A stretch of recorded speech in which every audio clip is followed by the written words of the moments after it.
Assalamualaikum warahmatullahi wabarakatuh.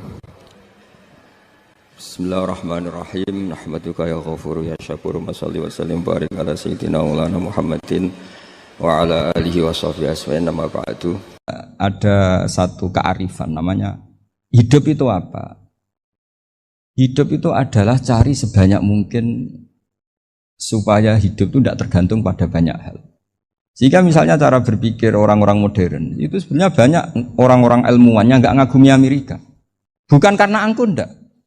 Untuk mempertahankan kebesaran negara sebesar itu, kebutuhan listriknya besar, kebutuhan tentaranya besar, kebutuhan apa? Sementara negara kayak Venezuela atau Swiss kebutuhannya ada banyak. Pertanyaannya, yang tergantung dengan banyak hal sama yang tidak tergantung banyak hal itu pinter mana?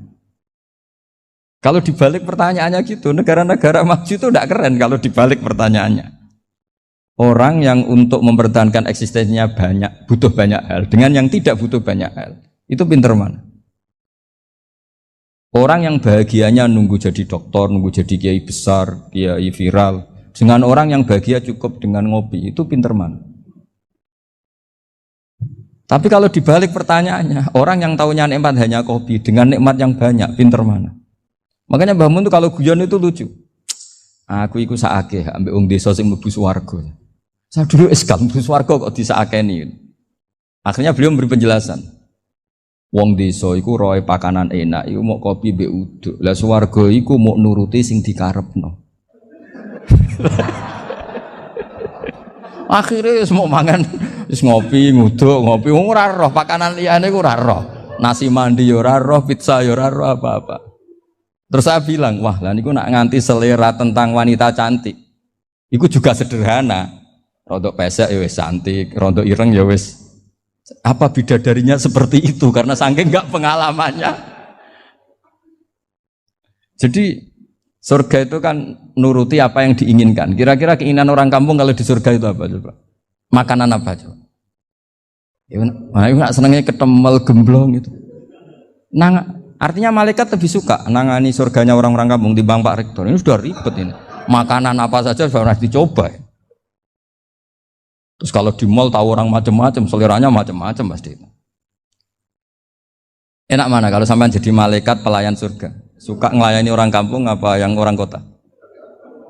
Orang kampung kan? Jadi ya itu guyon tapi itu menjadi pikiran kita bahwa orang yang banyak kebutuhan itu sebetulnya banyak kebodohannya karena menggantungkan kebahagiaannya dengan banyak hal. Makanya Imam Syafi'i ngendikan istighna itu apa? Al istighna anisya'i. Yang dikatakan kecukupan adalah berusaha sebanyak mungkin banyak hal tidak kamu butuhkan. Bukan memenuhi semua kebutuhan kamu karena nafsu kamu ini tidak ada batasnya gitu. Kalau kamu penuhin nggak akan selesai. Itu ada perempuan yang kurang cantik itu minta doa saya, Gus doain suami saya kaya, terus tak guyonin, terus nggak minta. Kalau suami kamu kaya, yang pertama dirubah itu apa? Rumah supaya rumah saya bagus. Kedua apa? Mobil supaya mobil saya bagus. Nanti yang dievaluasi itu kamu. Mobil bagus, Alphard, rumah mewah, istrinya kamu pasti itu dievaluasi. Langsung nggak usah sudah gini aja kan. Jadi pertama yang dievaluasi itu kaya itu coba kalau suami kaya itu yang dievaluasi pertama rumah ya, rumah ganti. Setelah itu apa? Mobil. Kira-kira berikutnya akhirnya sudah nggak jadi. Nabi Ibrahim itu pernah minta umur panjang, keren umur panjang. Sama Allah nggak dijawab. Datang orang tua gitu mertamu ke Nabi Ibrahim. Terus disuguhi dikasih kurma. Apa itu? Kok kurma apa? Anggur yang sudah matang sekali. Sudah dimakan. Setelah dimakan meler keluar lagi. Dimakan lagi meler lagi. Terus Nabi Ibrahim masuk lagi ke kamar. Ya Allah, doanya tak cancel. Nanti kalau saya tua kayak itu. Jadi Allah itu nggak jawab langsung tapi ngirimkan itu. Akhirnya ya Allah nggak jadi. Nanti takut itu. Saya pernah ngalami jadi kiai tadi ada ibu-ibu ya nggak pati cantik lah. Suaminya tuh miskin sekali. Minta doa saya supaya kaya. Bareng tak kasih pertimbangan itu udah nggak usah nggak jadi. Jadi itu kearifan. Tapi kearifan ini harus kita tanamkan. Saya nggak bisa membayangkan Indonesia yang besar ini, andai kan tidak ada qanaah, nerimo ing pantum. Coba sekarang ada Covid. Andai kan Indonesia tuh kayak Perancis. Saya beberapa kali punya tamu orang yang hidup lama di Perancis, bahkan dapat istri orang Perancis. Itu dulu nggak begitu mencintai Indonesia. Tapi setelah di Perancis 2 tahun, wah Indonesia hebat. Di Perancis itu kata dia kalau cerita, semua kebutuhan masyarakat itu dibebankan ke negara. Apa saja minta negara, apa saja nyoal negara. Sementara Indonesia, coba kalau Indonesia mengalami seperti ini kok tidak ada qanaah rimo ing pantum, bisa kios Indonesia. Orang miskin nyalahkan negara, kelaparan nyalahkan negara, apa saja. Tapi barokahnya dididik kiai, jogeman nyalahno wong liya. Urip pun romo ing pandum, diame. Sampai gak ngerti kalau Covid. Banyak tuh orang-orang kampung itu, orang lugu-lugu itu. Mbah niki saking Covid, salam ning Covid, muga-muga umure panjang. Dikira Covid itu nama orang yang ahli sosial itu.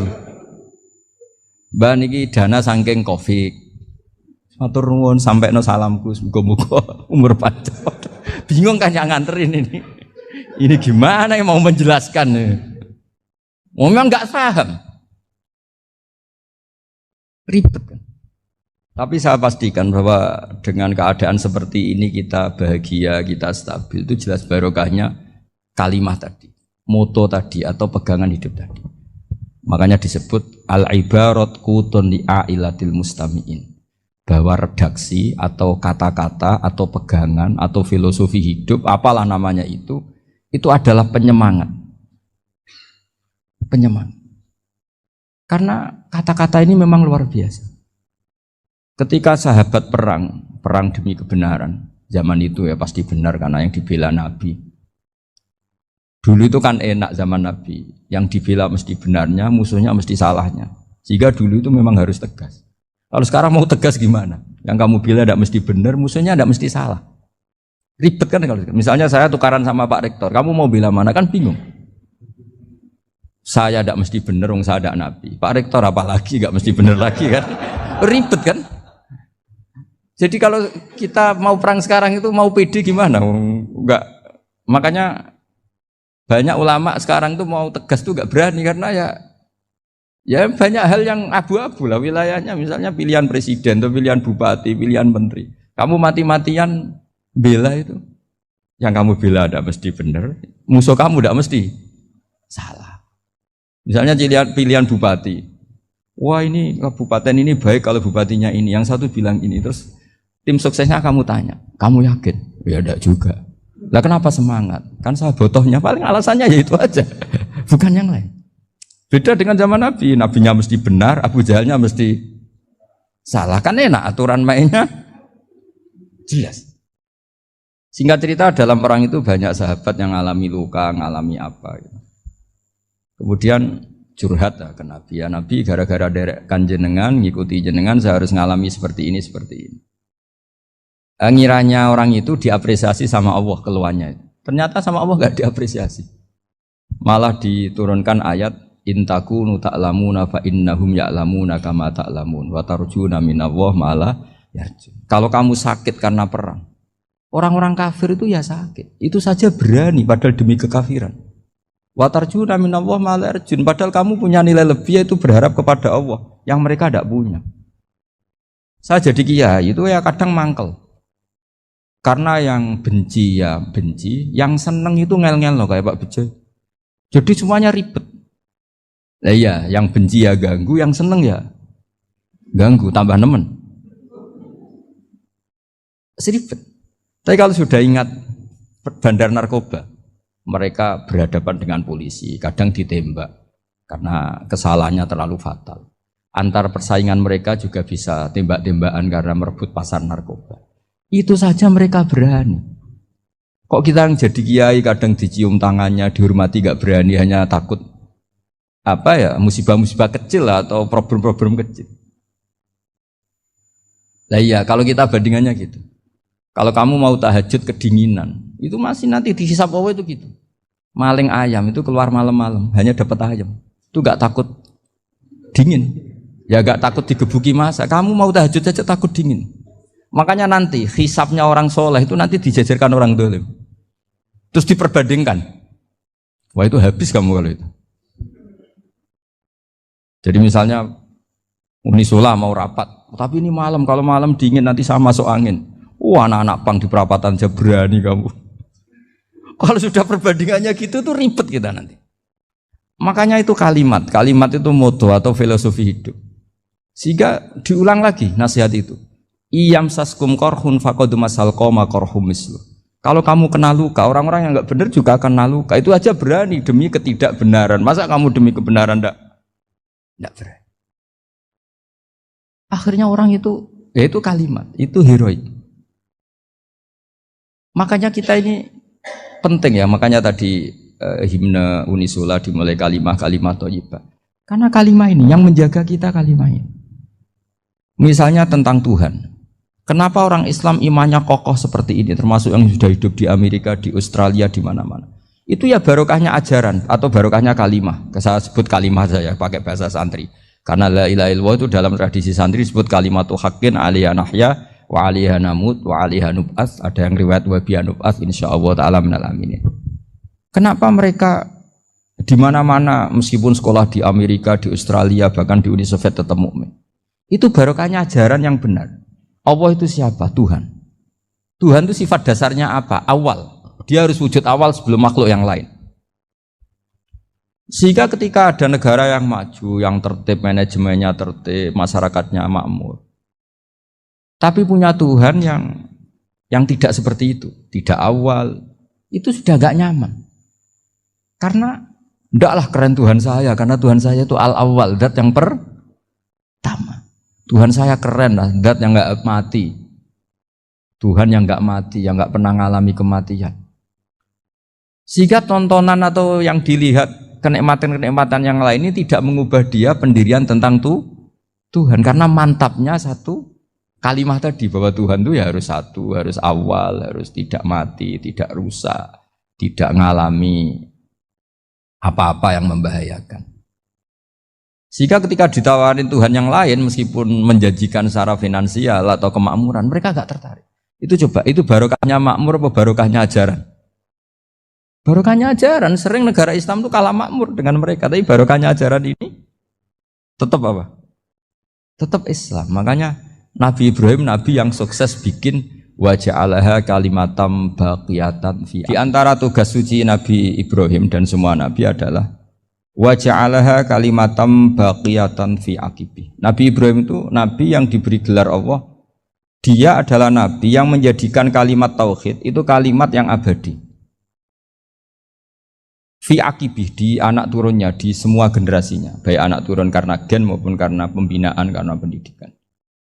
Ini penting sekali saya utarakan karena apa? Satu kehidupan itu sebenarnya digerakkan oleh kata-kata, oleh moto kalau bahasa modern. Sehingga banyak ulama mengatakan al-ibarat kutun li'ailatil mustami'in, bahwa redaksi atau moto atau pegangan hidup itu penggerak kehidupan. Sehingga sebetulnya manusia itu digerakkan oleh kalimah-kalimah itu, oleh moto-moto itu, oleh prinsip-prinsip hidup itu. Misalnya orang Palestina itu tiap hari ke pasar gitu. Mereka ke laut gitu. Ditanya, kenapa tidak takut tembak Israel? Jawabannya lucu. Kena tembak ya mati, enggak makan ya mati. Enggak kerja ya mati. Ya sudah, sama-sama mati ya mendingan aktivitas normal. Tapi saya tidak menyarankan itu untuk melawan COVID. Ini cerita saja nanti. Kamu jangan provokator itu. Karena ini wilayah sensitif. Jadi banyak orang yang poligami. Kalau ditanya alasannya gitu, istri satu ya cerewet, dua ya cerewet, mendingan 4. Ya banyak ya gitu. Tapi ada yang kebalikan. Istri satu cerewet saja hampir jantungan, apalagi 4, tinggal matinya kan gitu.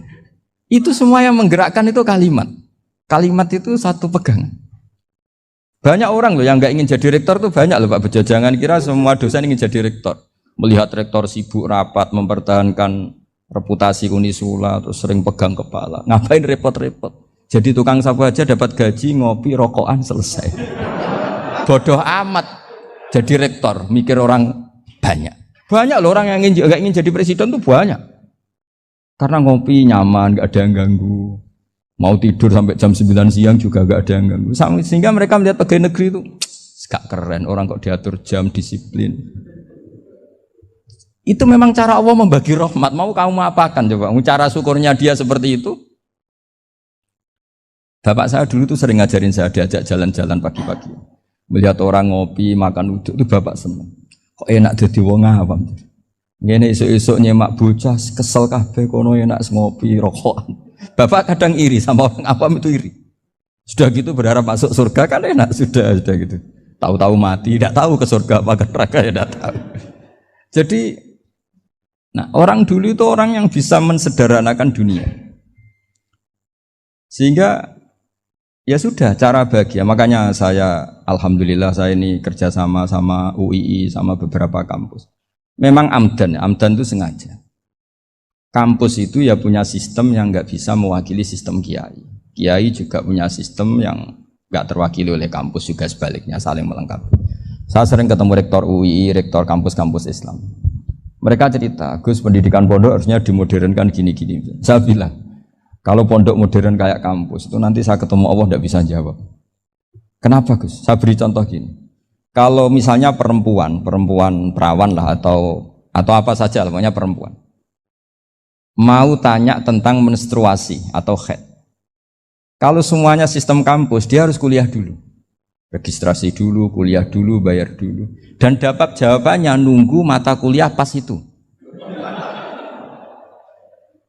Bandingkan kalau sistem pondok, saya tuh sering ke pasar sama anak saya dicegat sama ibu-ibu. Gus, anak saya ngalami gini-gini, keluar darah terus menerus, nggak 6 hari tapi 1 bulan penuh. Itu hukumnya apa Gus ya? Nanti saya mau sowan ke jenengan. Nggak usah sowan di sini aja.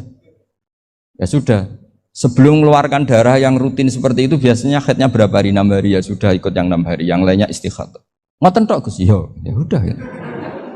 Begitu terus di masalah udhiyah. Ya coba kalau semuanya pakai sistem kampus, daftar dulu, bayar dulu.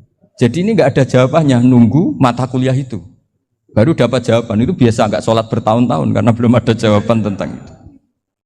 Nah itu kalau misalnya orang mati, tahunya cara memulasara jenazah itu nunggu kuliah dulu, pas mata pelajaran itu dulu, baru menangani orang mati. Berarti orang mati itu tergeledak semua. Tapi kalau kiai kan enggak. Kesini orang mati terbakar, kalau dimandiin malah badannya copot-copot, itu gimana hukumnya? Ini ada orang mati Gus Kendat, ini disolati apa enggak?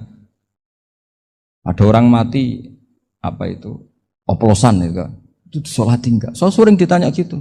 Gak usah registrasi Pak Rektor, gak usah registrasi, gak usah daftar, gak usah seminar.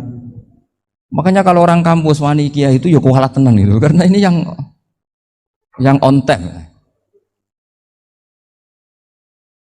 Tapi pondok seperti saya ya ikrar seikrar-ikrarnya. Pentingnya kampus karena melatih efisiensi waktu, disiplin, tata kelola manajemen sehingga kita ya hormat. Tapi tadi kita harus saling melengkapi sehingga saya tunjukkan ke publik bahwa saya hormat sekali sama polisi, sama tentara. Coba kita bisa apa ngadepi bandar narkoba kalau enggak polisi? Bisa apa coba menjaga NKRI kalau enggak tentara? Begitu juga ya sudahlah kita memang fa inna yadallahi ma'al jamaah, kita berkah itu kalau bersama-sama, enggak bisa kita sendiri. Nah lalu orang kayak saya itu ya beberapa kali sebetulnya saya itu ditawanin jadi doktor honoris causa apa. Kekhawatiran saya satu Pak Bejo, takut pas enggak punya uang. Itu dokter kok di duit kan enggak pantas gitu.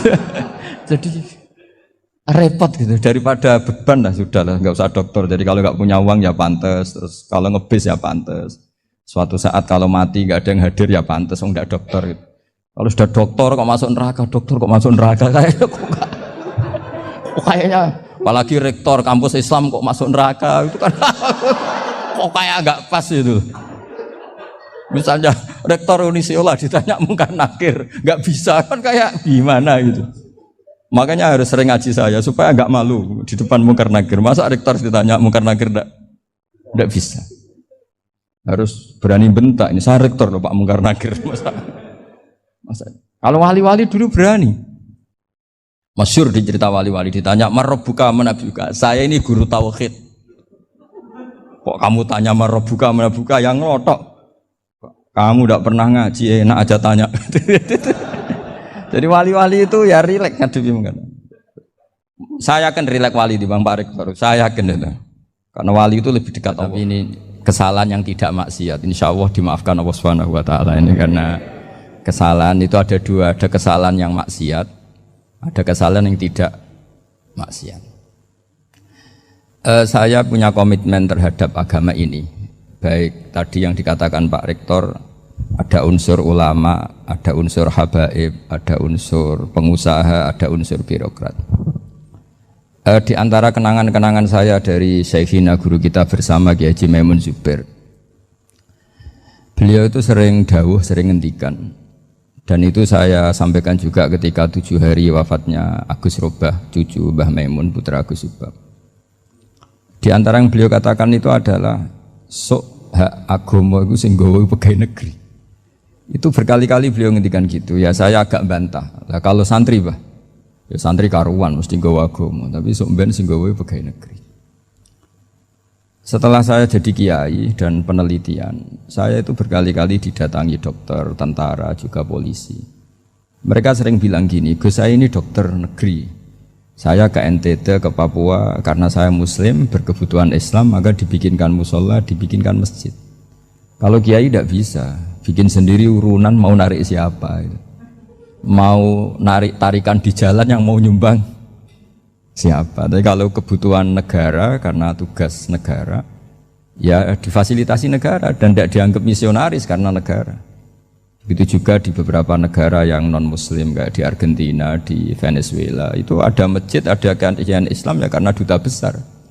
Dan itu aparat negara. Disinilah kearifan para ulama berkoalisi dengan umarok dengan makna yang positif bahwa agama ini harus ditopang umarok, sistem negara. Tentu di situ ada tentara, ada polisi, ada macam-macam. Kita sebagai kiai juga enggak berdaya di depan para bandar narkoba apa-apa kalau enggak ada BNN. Kita mau apa dengan korupsi kalau enggak ada KPK. Sehingga kearifan para guru-guru kita, mulai Mbah Maimun, bapak saya sendiri, NU, Muhammadiyah, semua ormas-ormas Islam itu pasti maulah kerjasama. Karena kita siapa ya? Kalau enggak kerjasama. Dan di antara pesan Rasulullah SAW adalah yaduwahi ma'al jamaah. Jadi apa ya, kebersamaan itu sudah berkah. Fa inna yadallahi ma'al jamaah. Jadi berkah.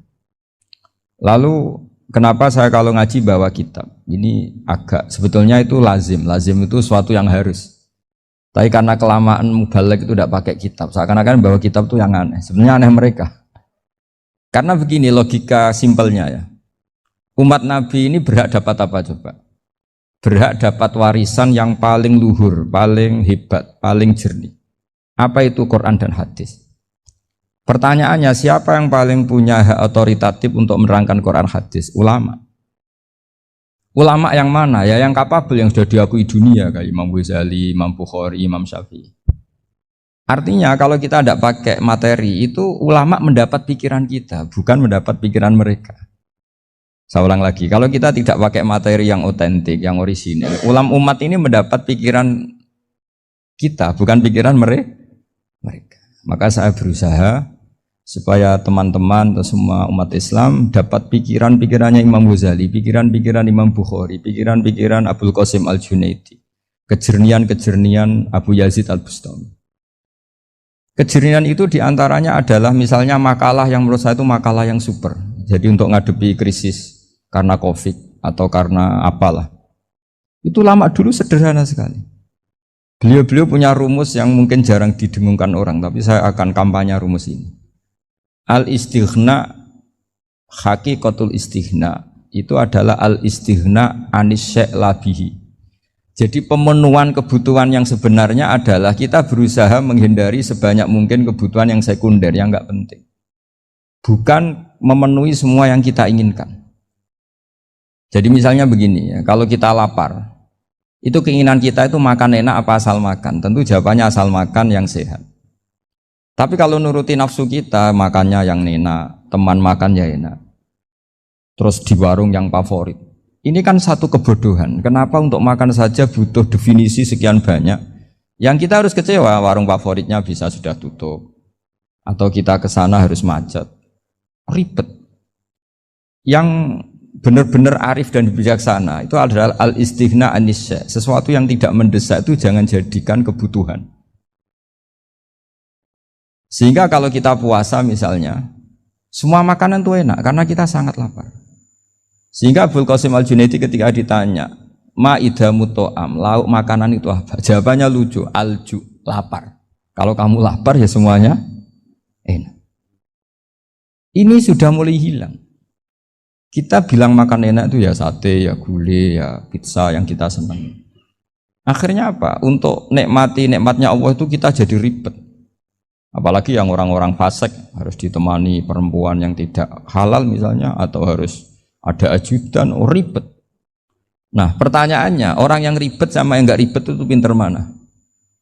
Pinter yang nggak ribet. Nah ini kearifan-kearifan yang mulai hilang. Lalu siapa yang bisa mewarisi itu? Ya ulama. Jadi ulama itu cara berpikir sebenarnya simple. Makanya mereka sering kalau tahajud itu, di antara makalah Sayyidina Ali paling terkenal dan yang menjadikan beliau punya derajat yang luar biasa itu adalah kafani izzan antakuna li robban wa kafani fakhran an akuna laka abdan.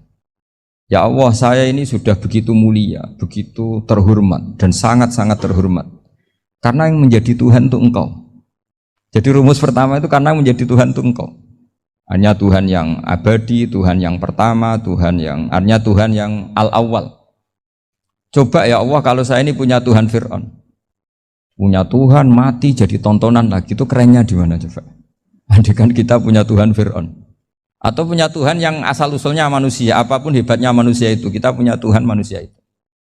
Tuhan yang lapar, yang kalau nggak makan mungkin pingsan, mungkin bisa kena COVID, nanti Tuhannya diisolasi. Kayak apa? Makanya ketika Tuhan Allah menyindir ketuhanan selain Allah itu, Allah hanya menyindir dengan kalimat sederhana, kana yakulani to'am, yang kamu tuhankan itu masih makan. Hanya kalau nggak makan ya lemes. Jadi lama-lama ada orang gini, alhamdulillah tadi Tuhan mampir ke saya, kelihatannya lapar, setelah tak kasih makan sehat lagi. Susah nggak punya Tuhan yang seperti itu. Beda dengan Tuhan kita. Tuhan yang nggak butuh makan, nggak butuh minum, al-qayyum, zat yang berdiri sendiri tanpa butuh yang lain. Al-awwal, sebelum ada langit bumi sudah ada Tuhan kita yaitu Allah. Bandingkan dengan Tuhan-Tuhan yang dipertuhan yang lain, yang adanya setelah bumi, misalnya Fir'aun dan sebagainya. Sehingga Sayyidina Ali pertama jadi kebanggaan apa? Kafani izzan antakuna li robban. Saya ini keren betul, karena punya Tuhan yaitu Engkau. Tuhan yang lahul asma'ul husna, Tuhan yang semuanya punya kebaikan, punya keabadian, punya keagungan. Terus wa kafani fakhron an akuna laka abdan, dan saya bangga sekali karena saya menjadi hambamu. Kalau saya jadi hambanya Pak Rektor ribet kan, sudah tak hormati ternyata nanti tidak rektor, ya kan ribet kan. Terus pokoknya ribet, jadi budaknya manusia itu ribet. Makanya ada seorang wali datang ke temannya yang jadi presiden atau jadi raja. Datang ke situ karena tidak punya uang, mau minta uang karena temannya raja. Setelah sampai sana ternyata temannya ini karena orang soleh pas berdoa, ya Allah saya minta ini, minta ini, minta ini. Terus si wali tadi pulang. Kenapa kamu pulang? Ternyata dia sama, masih minta-minta kayak saya. Jadi sederhana deh. Sama-sama minta kamu, minta zat yang kamu mintain katanya. Jadi dulu itu orang itu sebegitu dekat dengan Allah. Sehingga si raja ini terus ketemu wali tadi tanya, kenapa kamu menyepelekan saya padahal sekarang saya raja? Terus ditanya sama wali tadi, karena temannya, kalau kamu di padang pasir tidak bisa minum dan harus minum 1 gelas, dengan ongkos kamu harus mengasihkan semua kerajaan kamu demi minuman itu. Pilih mana, minuman apa tetap jadi raja? Ya saya milih bisa minum. Saya tidak raja tetap hidup, tapi kalau nggak minum mati. Bagaimana Anda bangga dengan satu kerajaan sing la yusawi kak samain, yang tidak sama dengan segelas air. Jadi artinya terus mereka melihat jadi raja itu ya biasa, jadi presiden biasa, jadi rektor biasa. Karena mereka biasa berlogika, hakikatul izzah itu ya at-taqarrub ila Allah, yang benar-benar terhormat itu ya dekat dengan Allah. Begitu seterusnya mereka bikin paradok-paradok yang aneh, tapi itu menjadi pelajaran. Bapak saya Ki Nur Salim itu senang baca anekdot Nasiruddin Koja. Itu kalau bikin orang-orang aneh, itu dia datang ke satu pesta, pakai baju lusuh, pakai sarung lusuh atau celana lusuh, sama Sohibul Bait yang punya acara dibiarin. Setelah dibiarin dia pulang pakai jas, pakai dasi, pokoknya keren. Dihormatin, pakai alpat, pokoknya dihormatin. Silakan. Pas dia disuruh minum, minumannya itu disokkan saja ke sakunya. Jas, kamu harus minum yang banyak, karena kamu yang dihormati, bukan saya. Terus makanan ya semuanya diletakkan di saku, ada yang apa? Ayo kamu makan yang banyak. Alpatnya juga gitu, dikasih sate apa? Ayo kamu makan yang banyak. Mereka tidak melihat saya, melihat kamu. Akhirnya orang satu pesta itu istighfar semua, berarti kita ini salah. Terus dia pidato, kenapa kamu uang gitu? Tadi saya datang, orangnya sama. Gara-gara beda pakaian, penghormatannya beda. Berarti yang berhak dapat makanan ini jasa ya, bukan saya. Betapa naifnya kita sebagai orang. Ternyata kita masih hormat sesuatu yang seperti itu, yang atribut lah. Jadi orang-orang sufi itu orang yang bisa menertawakan dunia. Akhirnya ya, pertama dia dianggap orang gila, masa jas dikasih makan, dikasih minum. Tapi secara fikih dia benar, haram dia makan. Karena pas dia datang dibiarin, setelah pakai jas dikasih makan. Berarti hakikat yang dapat rezeki siapa? Jasnya apa orangnya? Jasnya apa orangnya? Jasnya. Jadi itu orang-orang sufi, kearifan orang-orang dulu itu bisa ngelola hal-hal yang keseharian menjadi luar biasa. Ada seorang wali melihat istrinya makan satu piring, anaknya makan satu piring. Ditanya, kalian kenyang? Wah, kenyang sekali. Melihat anaknya minum kopi satu cingkir, senang. Kalian senang-senang sekali. Wah, kalau senang dengan hal-hal yang murah bisa, ngapain harus senang dengan hal-hal yang mewah? Bodoh sekali saya. Sehingga terus mereka bisa qanaah. Qanaah itu ya hidup itu simpel, sederhana. Sehingga kita ini bekti sama orang tua misalnya. Itu ya karena ajaran. Suwargamu itu karek wong tuamu. Nak wong tuamu ridho, Allah ridho. Nak ora ridho, Allah ora ridho. Ridho wa fi ridhol walidain wa sakhatu wa sukhtu wa fi sakhatil. Sehingga ketika ada orang tua yang agak brengsek gitu, anak-anak tetap hormat. Punya orang tua yang miskin, yang sudah miskin, tukang tombok nomor, banyak kan di kampung gitu. Ya tetap hormat. Coba kalau dari awal kita ngajari orang tua kamu hormati ya, kalau baik, kalau enggak usah. Bisa geger Indonesia. Tapi barokahnya ajaran-ajaran itu Indonesia tertib karena ada ajaran. Nah ini di sini pesantren dan Unisula semua harus berkontribusi membuat ajaran yang benar itu adalah ciri utama Islam. Sehingga Islam ini dimulai dengan ajaran kalimatu haqqin alaiha nahya wa alaiha namut. Sehingga kita tenang seperti ini. Saya ini termasuk kiai yang tenang. Meskipun kata orang banyak saya ini kiai besar, tapi termasuk kiai yang paling tenang. Termasuk yang paling tenang. Karena saya ini pakai mazhab orang-orang hebat. Saya berkali-kali cerita, orang kayak Imam Syafi'i itu orang yang luar biasa. Saya berkali-kali cerita, orang yang tadi nyium tangan kamu ya Imam Syafi'i, di belakang tuh ngerasani kamu, menghujat kamu. Jawabannya enak saja. Berarti saya alhamdulillah orang yang wibawa. Buktinya di depan saya nggak berani.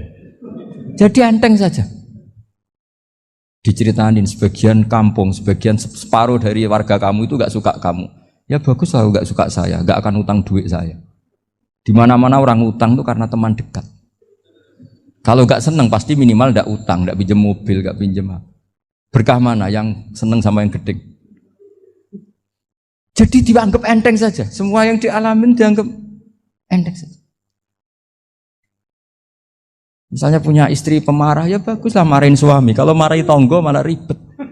Jadi kamu harus terima kasih kalau dimarahin istri. Baguslah marahin saya mah, kalau marahin tonggo ribet. Jadi enteng saja. Tapi kita sekarang tuh karena nafsu ya, sehingga menghadapi hidup ini ribet. Ulama dulu kalau mau mati itu senengnya bukan main. Sudah lama saya ini ingin gak maksiat. Kayaknya gak maksiat paling efektif itu mati. Ya tidak apa-apa Gusti, kalau sebaiknya mati ya mati aja. Enteng saja. Jadi melihat kematian itu akhir dari segala keburukan atau potensi keburukan. Apapun baik kita sekarang, suatu saat mungkin kita gak baik. Yang bisa menghentikan ketidakbaikan atau potensi ketidakbaikan itu apa coba? Mati kan? Berarti mati itu mengerikan apa menyenangkan? Mesti kamu tidak berani menjawab. Meskipun secara ilmu kamu berani, tapi secara rasa agak berani kan? Saya ulang lagi ya, yang bisa menghentikan keburukan atau potensi keburukan itu apa coba? Apa? Kematian. Berarti kematian itu menyenangkan atau menyusahkan? Apapun kamu tidak berani jawab karena kamu agak-agak duniawi itu kelihatannya. Tapi secara ilmu, kamu tahu kan kalau mati itu tidak buruk-buruk banget. Karena apa? Itu akhir dari segala keburukan. Sehingga Nabi ngajarkan kalimat itu begitu luar biasa.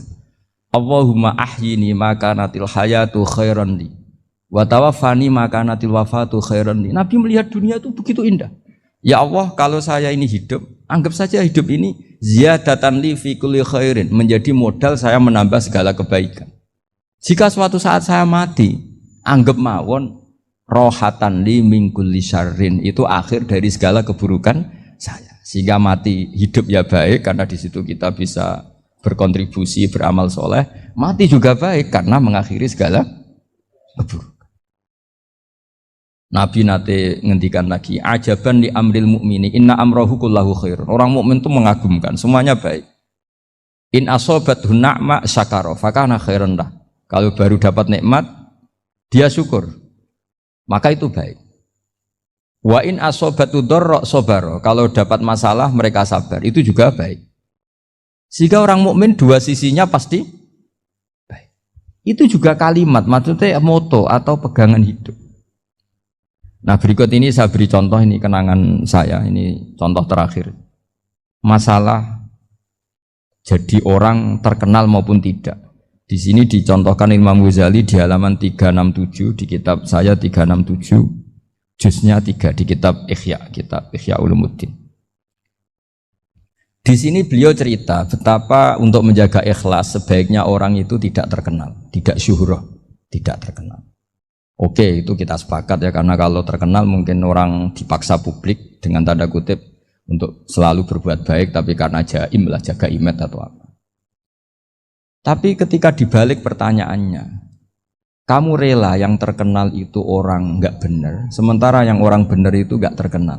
Lalu masyarakat taunya yang tidak benar. Kalau pertanyaannya dibalik gitu, orang baik wajib terkenal enggak? Kalau pertanyaannya dibalik seperti itu, dokter yang benar tidak terkenal, yang malpraktek terkenal. Kamu ingin kondisi seperti itu? Gak ingin kan? Kampus yang bagus gak terkenal, kampus yang bagus gak terkenal, yang gak bagus. Nah, artinya apa? Gara-gara olah kata, olah pikiran, ini logika jadi rubah. Lagi-lagi apa? Jawaban itu ada di kata-kata sebetulnya. Makanya bab-bab seperti ini tidak usahlah kita berdebat, berpolemik. Sebaiknya orang itu humul, menutup diri, apa sebaiknya orang terkenal, itu nggak perlu seperti itu. Sudah terserah Tuhan saja. Makanya saya mulai dulu ngaji sampai sekarang itu ya tidak punya punya ikon tertentu atau punya website tertentu, enggak. Sudah terserah pangeran. Saya juga tidak sok suci materialistik atau enggak, ya tidak mikir saya. Bukan apa-apa ya, karena saya ini kiai, jadi biasa urusannya sama Allah, tidak sama makhluk. Jadi pusing kalau sama sarah-sarahnya makhluk itu pusing. Meskipun rektor kalau nasihati saya pasti tidak saya terima, itu tetap makhluk, itu sudah ada ngefek kalau saya itu sudah ada itu. Bukan karena saya sombong, ya memang makhluk betul gitu, bukan. Cuma nasibnya bejo aja, tapi makhluk tetap makhluk. Saya beri contoh ya. Ini makalah yang ditulis Imam Ghazali. Ya, i'lam aslahaka Allah anna aslal jah wa intisarus sayyid atau sayyidi wal istihar. Wa huwa mazmum itu. Balil mahmudu al-khumulu illa man saharahu wa ta'ala li nasri dini min ghairi takallufi talabi syuhrati minhu. Jadi kalau kamu ingin ibadah kamu selamat, ya kamu jangan terkenal. Tapi resikonya adalah kalau kebaikan itu tidak terkenal, maka agak dikenali. Kalau enggak dikenali berarti masyarakat hanya punya percontohan yang tidak baik, karena yang baik tidak terkenal. Jadi itulah ulama-ulama dulu. Jadi apa-apa itu dibanding-bandingkan. Kemudian nanti kelihatan, jawabannya itu kelihatan. Jadi ulama dulu itu biasa ngarang misalnya afatun nikah, sisi negatifnya nikah. harus ngrumat istri, harus macam-macam. Kalau terlantar itu ya dosa. Seperti tadi Pak Marsudi cerita, kalau orang ngapalkan Quran itu takut lupa. Kalau lupa itu jadi dosa. Pertanyaannya, kalau semua orang takut lupa, takut dosa, semua orang nggak hafal Quran karena potongan-potongan lupa. Cara berpikir tidak seperti itu. Kalau berpikir ya namanya hafalan ya inginnya hafal, kan nggak ingin lupa.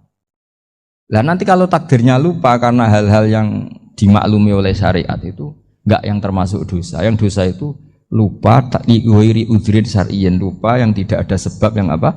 Syar'i. Tapi lupa bawaan EQ-nya tidak bagus. Lupa bawaan sering dibentak.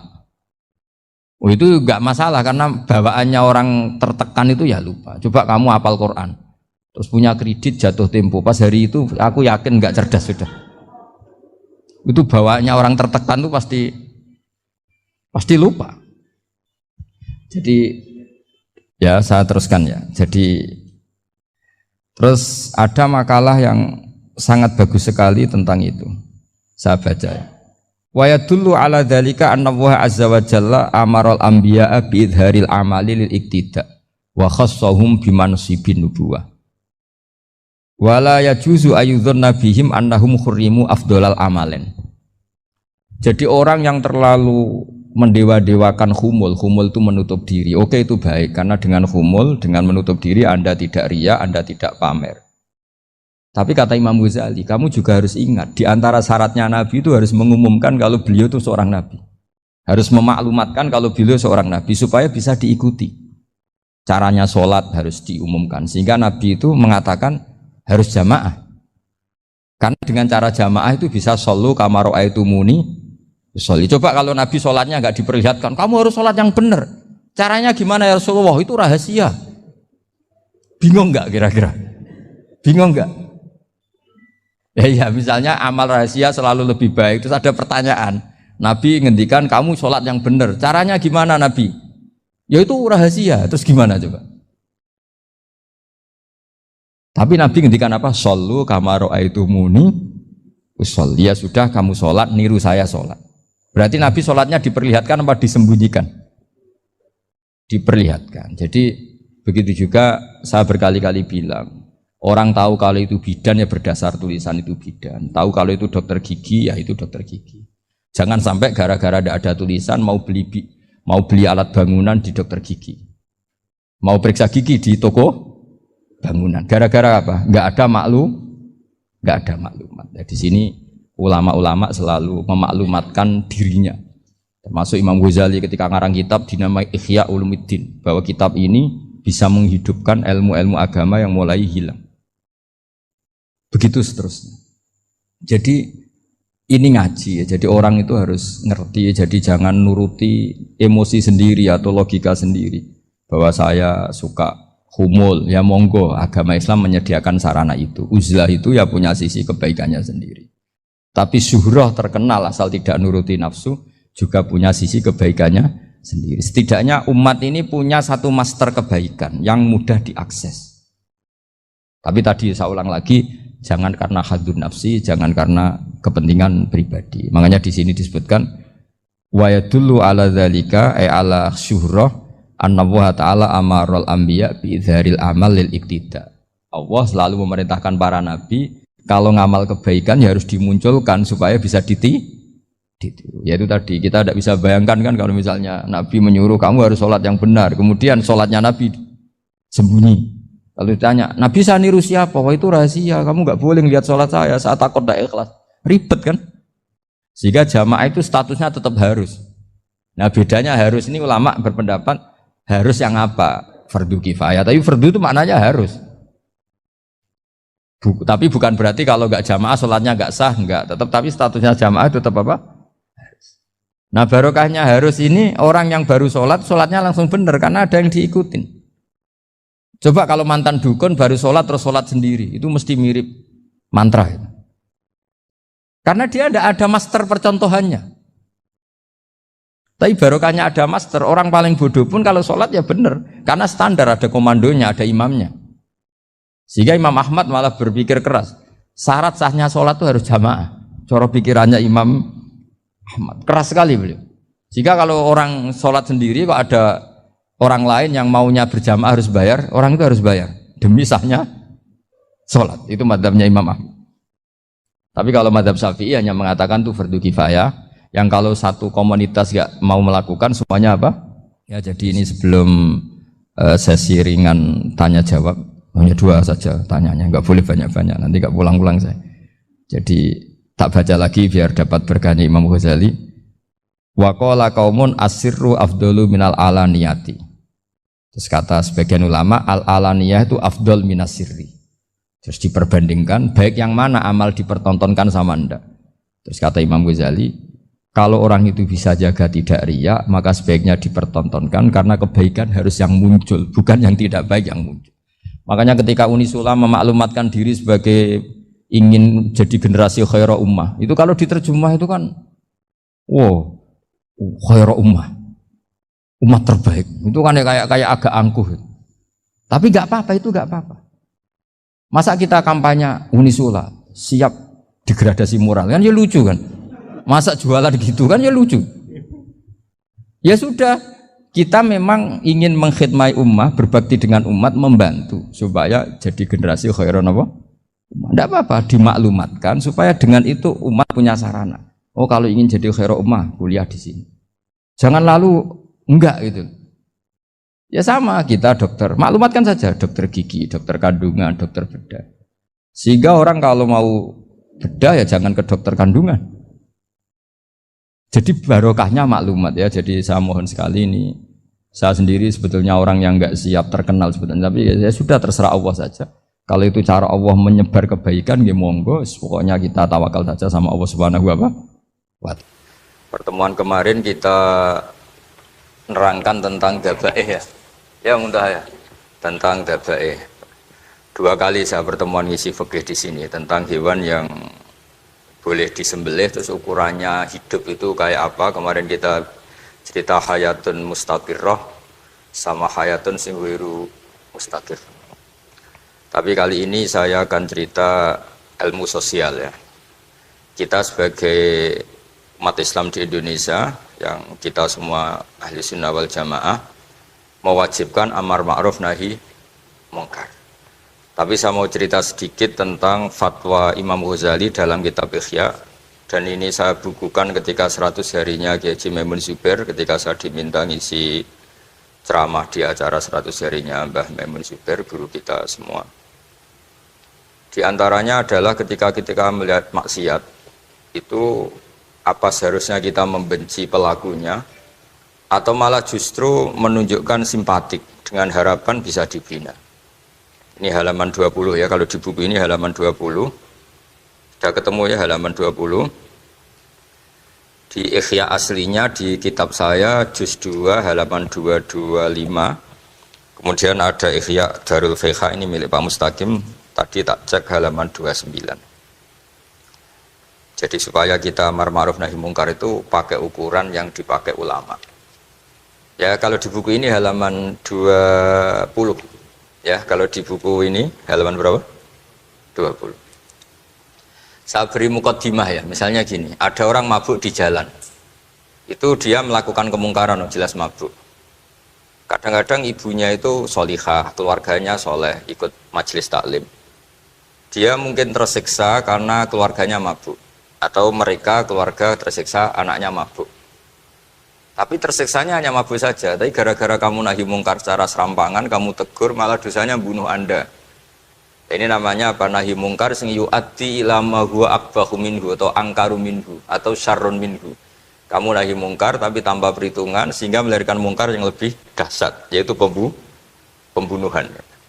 Nah, di antara syarat kewajibannya nahi mungkar itu aturannya jangan yu'ati ila mungkarin sing akbaha minhu atau syarrun minhu, jangan sampai mendatangkan kemungkaran yang lebih apa? Buruk. Ketika keluarganya dengar anaknya mabuk mungkin masih bisa mentoleransi, tapi kalau dengar bunuh kiai atau bunuh orang yang sangat dihormati karena ditegur lebih tersiksa.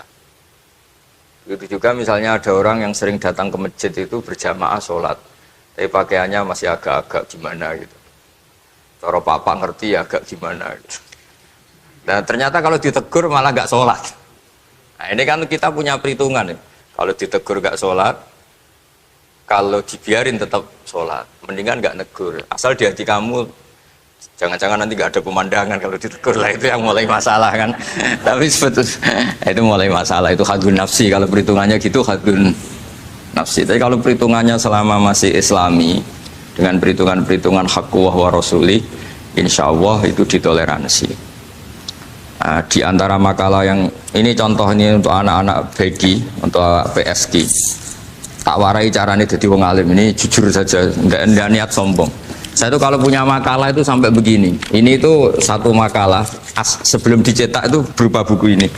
Ini begini modelnya. Jadi referensi yang sama tak tulis dari berbagai kitab yang berbeda. Dulu ketika Syekhina Kiai Haji Maimun Zubair masih sugeng, tiap ketemu itu dicek. Itu dari kitab apa. Jadi selain referensi secara mudawana, Al-Kutubul Mudawana, juga dikonfirmasi berkali-kali. Misalnya gini, orang sekarang itu gak siap dakwai orang yang ahli maksiat. Dulu itu zaman Nabi dakwah itu malah gak sekedar maksiat, masih kafir yang didakwai. Pertama Quran turun tidak ada qul ya ayyuhan nahdiyun, qul ya ayyuhal muhammadiyun, yang ada malah qul ya ayyuhal kafirun, karena yang didakwai orang kafir. Jadi kalau kamu nyari dakwah yang sudah orang steril, sudah soleh semua, itu orang Jawa nguyai segoro, sekarang soleh kok bu dakwah. Jadi memang tantangannya dakwah itu ke objek yang kita nggak siap. Nggak siapnya mungkin kita beda agama, mungkin beda kultur, beda kesolehan tuh. Ya, jadi ini tak baca beberapa makalahnya orang dulu. Ketika melihat saudara kita, teman kita atau tetangga kita melakukan maksiat atau sedang maksiat. Tak baca Arabnya dulu, mungkin sebagian nanti itu mungkin biar barokah. Ini teks aslinya Imam Ghazali. Wa turuqus salafi qad ikhtalafat fi izharil buhdi ma ahlil ma'asi. Semua orang salaf berbeda-beda dalam memperlihatkan ketidaksukaan ma ahlil ma'asi. Tentu kita semua tidak suka perzinaan, nggak suka mabuk-mabukan, nggak suka togel, nggak suka judi. Terus fa'in kulta, ini yang mulai dialek gitu ya. Fa'in kulta itu andekan ada satu pertanyaan, yaitu yang mulai halaman 20. Fa'aqallu darajati fi izharil bughdi al-hajru wal i'radu wa qat'ur rifqi wal i'anah.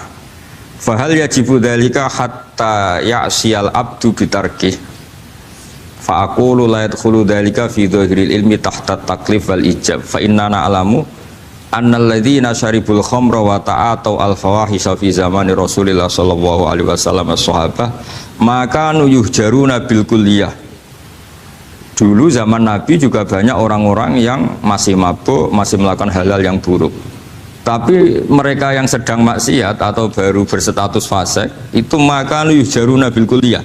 Tidak begitu ditinggalkan saja atau asingkan begitu saja.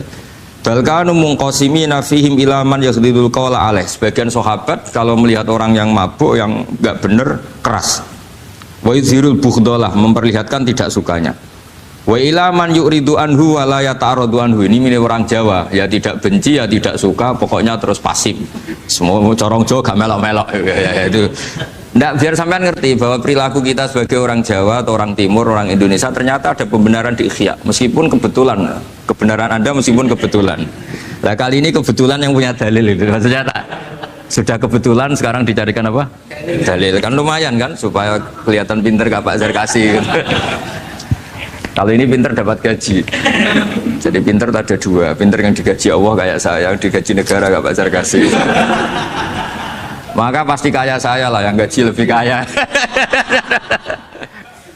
Saya dulu itu sering ngajar di Jogja, ketika boyong di Naruan, di Rembang itu teman-teman saya yang kerja di Jogja itu tanya gini, Pak kok bisa ya habis gaji tetap di Jogja pindah di kampung yang gajinya agak jelas. Ya jelas saya, kata saya, kok bisa gajinya Kiai itu surga, gaji kamu paling 2 juta. Terus dia bilang, ya inginnya 2 juta dan surga, rakus gak baik kan. Tapi Allah itu maha luas, masih nggak apa-apa ya, gaji di dunia, gaji di akhirat nggak masalah kan? Jangan insya Allah betul sudah. Artinya gini, ketika melihat kemungkaran ini kan saya bela Mbah Mun, makanya judul ini Al-Intisar lil Madhabi Syekhina, bela Mbah Mun, bela Pak Kuras, bela bapak kita sendiri. Kita tidak pernah punya guru-guru yang melihat kemungkaran itu reaktif. Tapi secara referensi yang reaktif zaman dulu pun ada, wa ilaman yuziru al-bughdalah, ada orang yang memperlihatkan ketidaksukaannya. Ya kita secara referensi itu ya ada kelompok yang seperti itu mulai dulu ya ada. Ada yang tidak ngambil sikap. Nah ini sangat Jawa sekali, wa ilaman yu'ridu anhu wa la yata'radullah. Ya, tapi kamu jangan terus bilang wah Imam Ghazali berarti NU kultural ya enggak.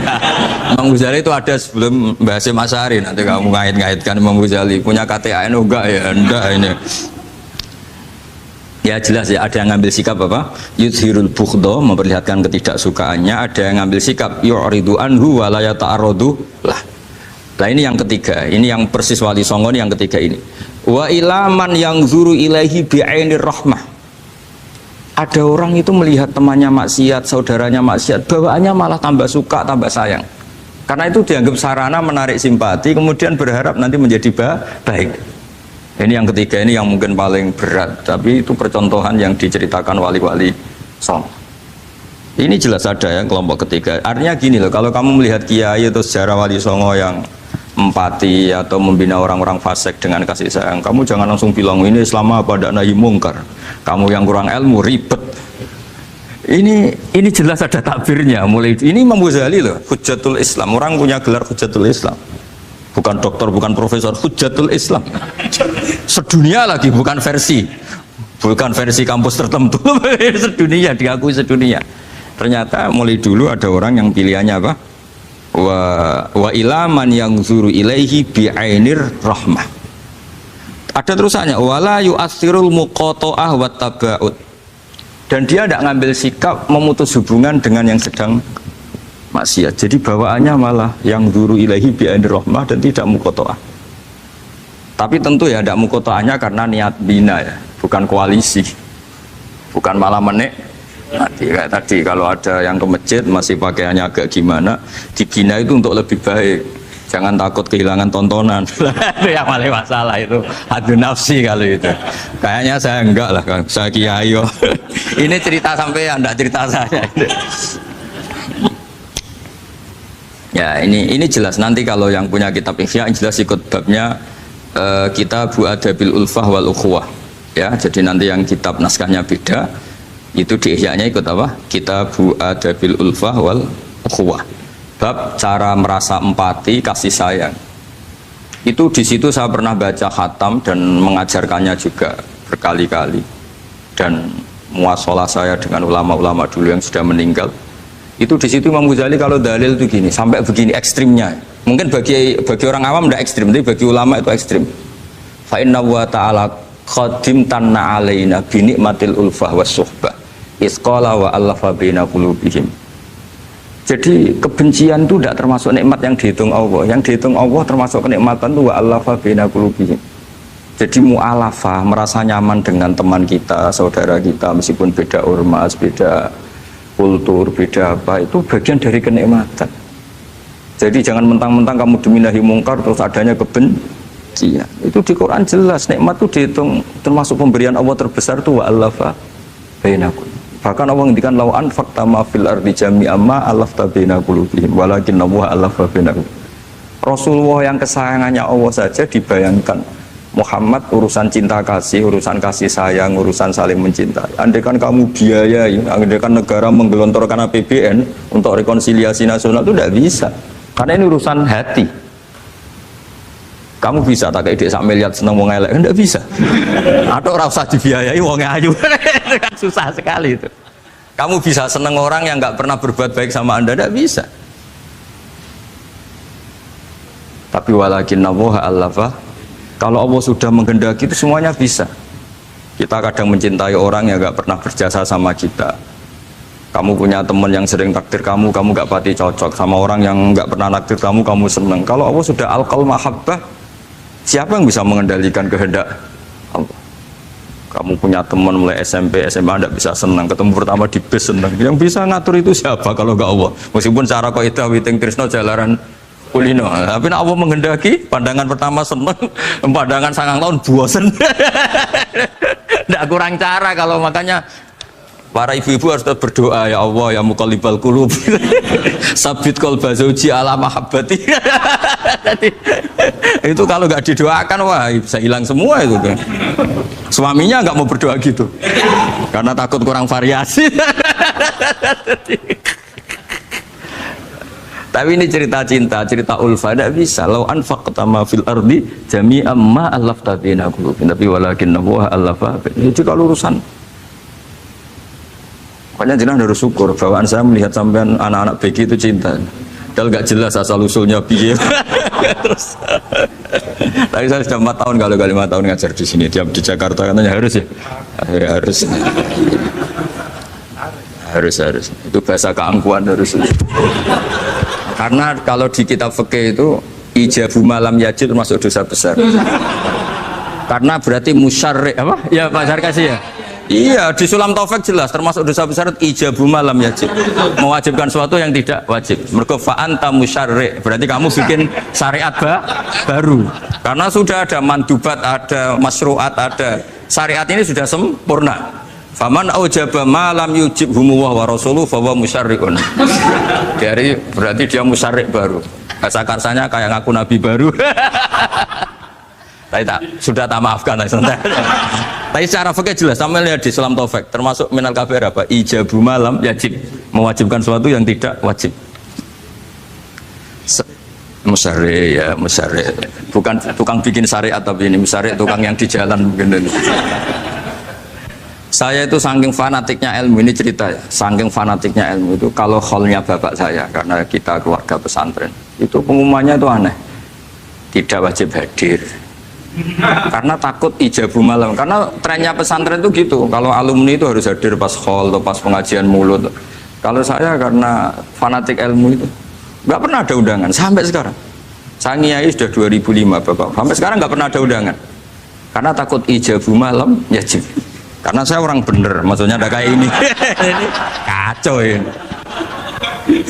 Saya ini lebih tua, lebih kiai, diatur yang lebih muda. Ini enggak orang Indonesia ini, Pak. Kalau orang Indonesia itu sopan ya. Orang Indonesia itu enak sama orang kiainya, monggo sak kerso. Bodoh sak kerso milih istirahat timbang mulang ya. Habis perjalanan jauh monggo sak kerso milih apa? Istirahat timbang mulang. Ya sudah tak maafkan. Saya kan orang baik jadi gampang maafkan. Ya ngatur ya dosa lagi udah. Ya ini jelas ya, jadi ada 3 kelompok tadi ya. Jadi kalau jenengan sama orang yang tegas nahi mungkar atau apalah, ya mulai dulu ya ada wa ilaman yakhlidul bughdhalah wa yudhirul tadi apa? Ilaman yakhlidul qawla alaih wa yudhirul bughdhalah. Itu mulai dulu ya ada. Terus ada yang model Jawa wa ilaman yu'ridu anhu wa la yata'arradu lah. Jadi gak ngambil apa? Sikap. Corong Jawa gak melok. Terus yang ketiga ini yang cerita Wali Songo, ya kita tidak menangi Wali Songo tapi sudah mutawatir lah kalau cerita-cerita Wali Songo itu nggak pernah negur orang, nggak pernah apa, tapi bisa merubah. Ini yang mahal kan bisa merubah. Itu apa cerita itu riwayatun sing tablughu hadat tawatur karena semua versi kiai, versi film, versi buku kan semuanya sama Pak Zarkasi apa? Enggak, semuanya menceritakan sama. Kalau Wali Songo itu tidak main kekerasan tapi merubah. Kalau orang-orang yang terlalu liberal kan ya orang rubah, malah tadi seneng aja kalau ini semua orang pakai hijab ribet. Nah, itu yang ribet kalau sampai ganti niatnya gitu. Ribet gak punya pandangan tadi loh pada perhitungannya itu ribet kalau perhitungannya gitu. Ya ini jelas ya. Kelompok ketiga dan ini menurut saya yang luar biasa wa ilaman yang zuri ilaihi bi ainir rahmah wa la yu'athirul muqata'ah wa tab'al. Fahadihi daqaiqu diniyatun takhtalifu fiha turuqus salikin. Ini satu detail-detail yang mulai dulu orang itu beda-beda karena mungkin organ kita beda, psikologi kita beda. Kalau orang sosiologi mungkin ngamati latar belakangnya beda. Ada orang tuh santunya minta ampun, tak tanya tak pikir dia turunannya orang baik. Kalau saking santunya saya nanya kiai aja kalah sopan sama dia. Tak tanya kamu kok orang baik padahal gak anaknya kiai. Karena saat trauma ditabui bapakku terus. Jadi dia sama orang karena trauma. Betapa ada enaknya dikerasin. Ya nasibnya baik dia kok, kesimpulannya gitu. Ada yang dikerasin bapaknya terus dendam, anaknya yang kena. Banyak orang yang mencintai istrinya, tak pikir dia turunannya orang yang sangat mencintai istrinya, ternyata enggak.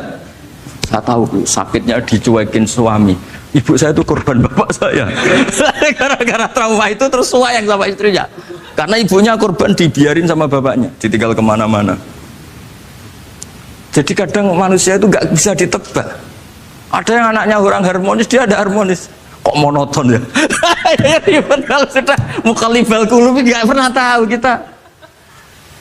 Ya, makanya sudah lah, dungo aja ya mukallibal qulub sabit qalbi ala dini. Ini para istri dungo ya mukallibal qulub sabit qalba zauji ala mahabbati. Tapi aku yakin bapak-bapak gak berani doa gitu. Sabit qalbi ala mahabbati zaujati gak berani. Takut goblok saja. Kayaknya monoton tadi. Ya. Ya jadi jelas ya, ini masalah-masalah yang nggak mungkin ada kesepakatan ya. Ini jelas fahadihi daqaiqu diniyah takhtalifu fiha turuqus salikin. Nah daqaiq itu artinya gini ya, daqaiq itu sudah detail. Dikoh, daqaiq jamaknya daqiqah, dikoh itu detail. Bukan daqaiq bahasa Arab sekarang artinya menit. Oh daqiqah, daqaiq ada menit barang ini apa dari ini maksudnya dari kata dikoh apa? Detail. Detail itu maksudnya gini. Saya beri contoh ya, semoga contoh ini tidak menyinggung siapapun ya, karena ini murni contoh. Misalnya ini ada warung kopi ya, warung kopi itu dijaga orang cantik, ramah. Terus ini itu dijaga orang solihah tapi judes. Sini boleh utang, ini nggak boleh utang. Ini contoh gampang saja, contoh yang awam saja, model goblok saja lah. Kita ngaji model awam saja. Terus kamu orang netral. Masih netral ya tidak soleh-soleh banget, ya tidak fasik-fasik banget. Ya kayak kelas-kelas gini kan nggak soleh-soleh banget, agak ya nggak jelas lah bahasa pasnya itu nggak jelas. Kalau bahasa Qur'annya wa akhiruna atarafu bidunubihim kholatu amalan solihah wa akhara. Delok kiai ya gelem, delok wedok ya gelem. Konser ya teko, pengajian ya teko, ini jenis kholatu amalan solihah wa akhara saya. Jadi Quran sudah gambarkan. Makanya kelompok kayak kamu itu termasuk kelompok yang dibayangkan Quran. Tapi ya itarafu bidunubihim, kalau malam ya istighfar, astagfirullahaladzim. Sudah pas lah gambaran Quran itu pas, sudah kamu partainya itulah jelas sudah. Kan kita nggak mungkin partai wa minhum sabiqum bil khairati bin wanda lah. Ambunin ndak kelihatan. Kalau kalian sudah wali pasti saya tahu, kan ada daftarnya. Wali itu ada daftarnya, ada anggotanya, ada apa? Ada membernya ya betul. Ya saya ulang lagi ya. Ini solihahnya, solihah itu ya solihah lah. Ini misalnya orang ya gitulah. Saya tidak mengatakan sampai nyun sewu orang nakal enggak. Pokoknya ini solihah banget, ini biasa misalnya. Terus tapi ini ramah, sudah ramah boleh utang. Cantiknya sama, kamu jangan bayangkan cantiknya sama. Cantiknya sama atau jeleknya sama. Kemudian ini boleh ngutangi saja, servisnya boleh ngutangi saja. Itu kira-kira kamu marung kemana? Ke sini kan? Yang boleh utang kan? Karena al-insan abdul ihsan. Nah di sini juga sama. Jangan-jangan anak-anak muda itu suka jagongan di gardu di tempat orang nakal karena ada kopi gratis, boleh nyetel tip bebas. Sementara sowan ke orang soleh harus banyak etika, banyak tatanan. Nah, jangan-jangan mereka agak tertarik kita di sini ihsan, merasa dapat baiknya si yang punya rumah, di kita enggak. Nah, di sini sirnya kenapa kiai alim itu sama anak-anak muda suwon santai. Itu awal dakwah itu karena manusia itu pasti al-insan abdul ihsan, manusia itu budaknya kebaikan. Makanya kenapa kiai Jawa itu suka nyuwun sewu mayoran, suka makan-makan. Itu bukan terus buat takok iku sunah Rasul piye, dalile piye. Ini urusan daqaiq, sesuatu yang hitung-hitungannya sudah jelimet. Bukan tekstualis, ini sudah jelimet. Jangan sampai di tempat orang-orang nyuwun sewu yang kurang baik itu makan-makan mayoran, ketemu wong saleh mentuk ijazah we. Kon maca ngene, kon maca ngene kan mesti. Nah ini cerita aja, kamu gak, makanya saya bilang nggak perlu nyinggung siapa, ini teori daqaiq itu. Nah tapi kalau bawaannya orang soleh itu rileks. Bapak saya itu saya menyaksikan setiap sama tamu itu guyon. Tamu belum duduk aja mesti ibu dibilangin kon gak nomam. Karena tamu zaman dulu itu memang sering gak kelar marung. Tamu saya guys, apa bertamu nang hotel mangan sih ribet. Nah kalau al-insan abdul ihsan, jangan-jangan orang kesini itu Allah nyalakan kita karena kita salahnya kurang ihsan. Makanya diantaranya doanya orang-orang dulu, ya Allah jangan berikan ke orang-orang fajir, orang-orang fasik satu kenikmatan yang saya harus berutang jasa ke mereka. Karena berat, ke depan itu berat. Jadi jangan-jangan kita dakwah tidak mandi itu kurang kompetisi lah istilahnya. Nah makanya Wali Songo itu sikapnya simpati, ya tadi. Makanya terus guyonan di dunia sufi, meskipun guyonan itu masuk akal. Kok tidak marung yang solihah, kok marung yang enggak solihah? Kalau yang ini senyum, ini merengut. Nah di sini pentingnya senyum. Meskipun fikih berfatwa senyum itu sunat, saya ulang lagi, fatwa fikih formal itu kan senyum itu sunat. Tapi ada surah yang senyum itu wajib. Ya tadi misalnya kamu kalau jadi kiai senyum orang ngaji ke kamu, tapi kalau kamu gak senyum orang ke ngaji yang aliran sesat, misalnya belajar yang aliran sesat. Hanya karena orang netral lu ngukurnya senyum. Bawaan sowan kiai dimarahin ya sowan yang gak kiai gak dimarahin misalnya. Nah di sini hebatnya Quran. Bayangannya walau kunta fadhlan walidul qalbi lan faddu min qawli. Kalau kamu jadi kiai kurang simpati pasti orang itu bubar. Di sini fatwa fikih sudah tidak berjalan kalau senyum itu sunat. Ada wajib, tapi bukan wajib yang keliru Pak tadi ijabu malam ya jenda, ini wajib yang karena hitung-hitungan syariah itu. Lo coba ya, mana ada wong soleh yang top ya, sekedar kita mungkin pegawai negeri atau lurah, orang ke kita harus prosedur, sementara kadang ke tempat yang kurang baik nggak usah prosedur, orang kan nyaman nggak diatur timbang diatur. Bawaan gitu saja sudah membatasi akses kebaikan kan. Jadi lepas dari kita tidak bisa melakukan tidak apa-apa, ini kan kita fair secara ilmiah, hitung-hitungannya gitu.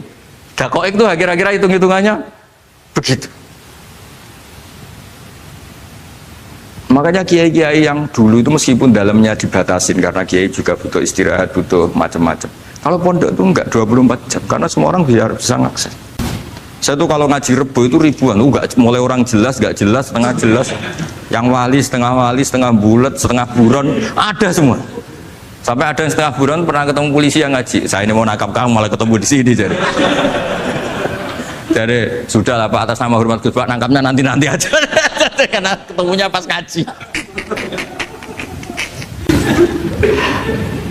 Karena kebaikan tidak boleh dibatasi. Coba kalau saat pengajian tak batasin, yang dokter saja, yang DRS saja, yang begini saja. Sementara dangdutan nggak dibatasi. Suatu saat maksiat lebih besar ketimbang ngaji. Itu saya ditanya Allah, salam nggak batasin? Saya juga nggak bisa jawab kan kira-kira gitu. Nah ini dakoi, maksudnya ini cerita saya tidak ingin nyinggung siapa. Ini maksudnya dakoi itu suatu yang perhitungannya detail. Detail itu jelimet. Saya punya tetangga kalau tukaran sama suaminya itu jujur betul.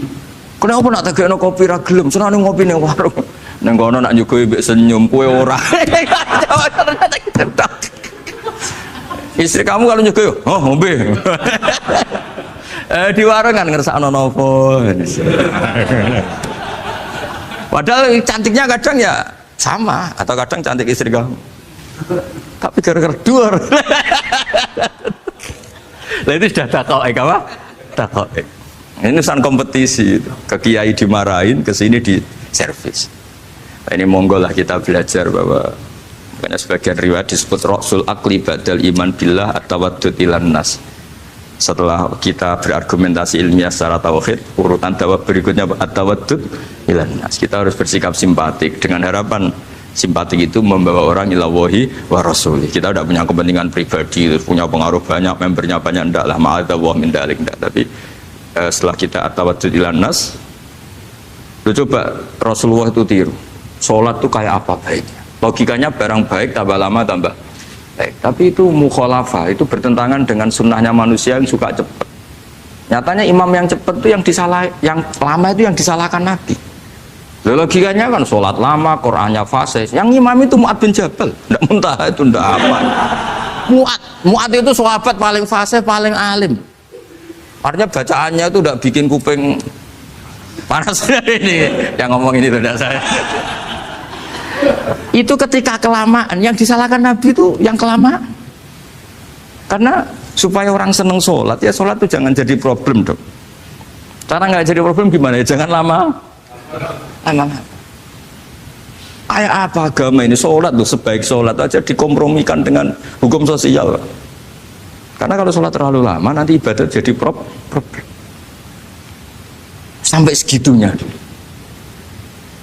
Ya makanya apalagi kalau kamu sudah ngerasa suaranya elek, tak baku tuh kul huwa lah. Suaranya elek Baqarah. Suaranya elek. Ini kok diting-ditingan. Mustaqim bagus gak suaranya? Paling bagus ya. Sholat. Ya gitu aja ya dibagi ya. Yang suaranya tidak bagus disuruh imami duhur asar aja. Tadi yang bagus biar maghrib apa isya ya. Ya gitu aja. Ya tapi ya, sudah teruskan ya. Jadi yang jelas ada kelompok ketiga. Yang jelas ini ya, yang kalau kita bisa niru ya wa ilaman yang zur ilaihi bi ainir rahmah wa la yu'athirul munqata'ah wa tabu. Nah ini ketika Imam Ghazali fa hadhihi daqaiqu diniyah. Ini detail-detail yang setiap turukus salikin itu beda-beda. Wa yakunu amalu kulli wahidin ala ma yaqtadihi haluh wa waqtu. Jadi mulai dulu ini urusan relatif, urusan subjektif. Jadi tidak bisa kamu ada orang itu maksiat. Bawaannya kalau nggak dikerengi ramari ya ada, yang bawaannya dikerengi tambah nemen ya ada, bawaannya nggak jelas ya ada, banyak ya kalau itu banyak. Jadi mulai dulu tuh ulama dulu tuh fair seperti itu nggak perlu diperdebatkan lah, sudah mulai dulu ya beda bimuqtadul hal wal waqti ya. Nah sekarang orang kan milih kalau yang keras nyari dalil keras terus, yang lunak cari dalil lunak. Akhirnya dalil kok dicari-cari itu gimana? Ciri utama kebenaran itu fi awali wahlah. Ada ciri utama kebenaran itu al-badihiyah. Makanya kalau dalam ilmu ushul fikih disebut watabadur alamatul haqiqah. Penemuan pertama itu bukti yang digandaki Allah hakikat. Misalnya kamu sama orang nakal tanggo kamu, tak kandani malah nemen. Spontan orang itu pasti gitu.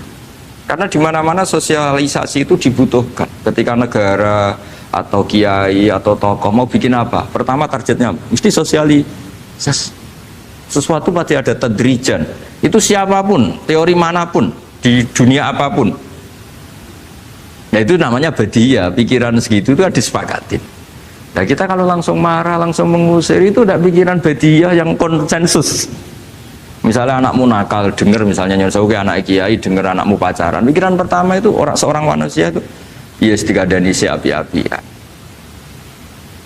Karena tadi itu badihi itu orang itu. Kamu kepengen beli mobil, pikiran pertama ya nggak sih nabung sih, mesti begitu.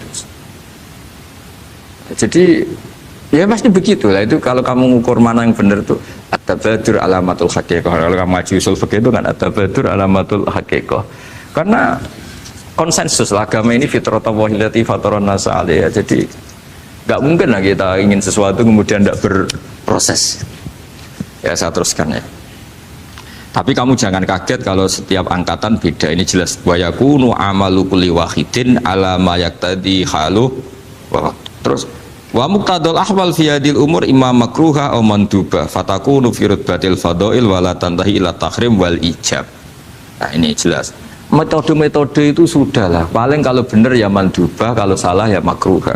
Kamu jangan kalau orang salah metode tahrim enggak bisa. Metode itu misalnya gini, ada orang enggak nahi mungkar. Oh ini haram, kiai kok tidak punya kepedulian, tidak nahi mungkar, ya jangan gitu, itu urusan manhat. Manhat itu tidak bisa berstatus tahrim atau ijab karena ini fleksibel bimuqtadul hal wal waqti. Jadi ini alimnya Imam Ghazali ya, karena ya tidak bisa. Fa inna takhil tahta taklif aslu ma'rifah lillah wa aslu hubadalika qad la yata'adda minal mahbub ila ghairihi. Wa innamal mu'tadi ifratul khub wastila'u wa dzalika la yadkhulu fil fatwa wa tahta dhahiri taklif. Jadi rasa itu tidak bisa dikendalikan taklif. Artinya gini, agama saja itu tidak bisa ngatur-ngatur rasa. Ini kan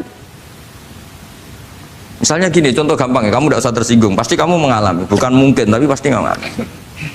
Wadah orang rokokan, keriting, jebelek, kuwesek, gedut rokokan, cowok itu rokokan itu juga mau angkel.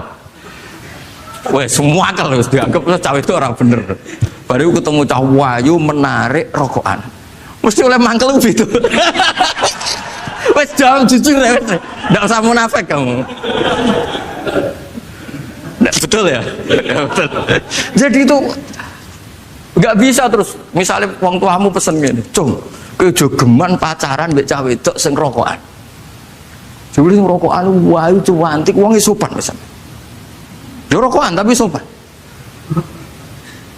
Terus kayak mesti ibu ngono, larangan kok ngono gitu. Tapi misalnya si rokokan welek, gedut, keruiting, wes lungguhe nyigrek, bener ibu ora oleh pas. Ternyata pembenaran Anda ini butuh fakta yang lain gitu. Ya kok elek be ayu gitu Mas.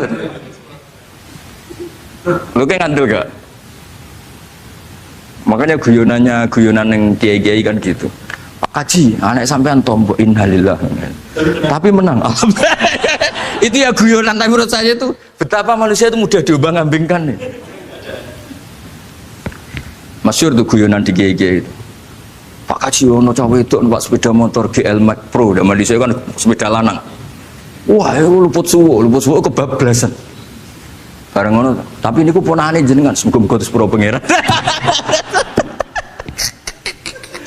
Ternyata orang reaksi ya berdasar kroni kan. Kalau yang maksiat orang lain yang tidak hubungan dengan kita, ganti lanat pangeran gitu. Setelah dikasih tahu ini ponakane jenengan. Muga-muga sepuro pangeran. Jangan-jangan kita juga gitu loh. Dengar orang yang maksiat di tempat-tempat maksiat langsung benci. Tapi bareng dikabari, niku koncone jenengan sing nate nyervis berarti si jenengan raktir. Semoga-moga itu bareng itu reaksinya. Karena al-insan Abdul Ihsan. Jadi ini bukan fatwa yang mengikat, ndak. Nanti takut ijabu malam yajib tadi. Tapi ini kita ngomong ilmiah, kita ngendikan ilmu berdasar yang difatwakan Imam Ghazali di kitab apa? Ikhya. Jadi ini pernah tak baca di depan 100 ulama di pas 100 harinya, mungkin lebih ribuan mungkin yang datang pas acara itu. Dan itu dilegitimasi. Jadi ini mutafak lah. Karena saya tidak ngomong mingki bali nafsi, tapi berdasar teks yang ada di Ihya. Soal nanti misalnya kita salah di interpretasi atau salah di perilaku, yaitu normal kita sebagai manusia. Tapi saya pastikan kitab ini orisinil, bahwa mulai dulu menanggapi kemaksiatan, kemungkaran itu terjadi 3 kelompok.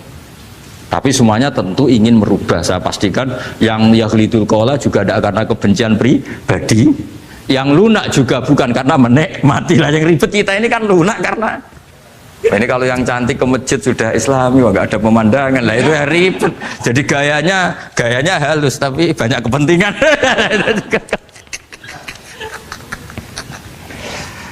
Ya ini jelas ya. Jadi mulai dulu makanya Imam Ghazali sampai punya gelar Hujjatul Islam. Di sini kelihatan apa detail-detailnya Imam Ghazali. Dan beliau berargumentasi. Zaman sahabat pun ketika melihat seperti itu ya beda-beda kan. Di antara yang didawuhkan beliau kan mulai periode apa? Sahabat kan. Beliau ngendikan apa itu?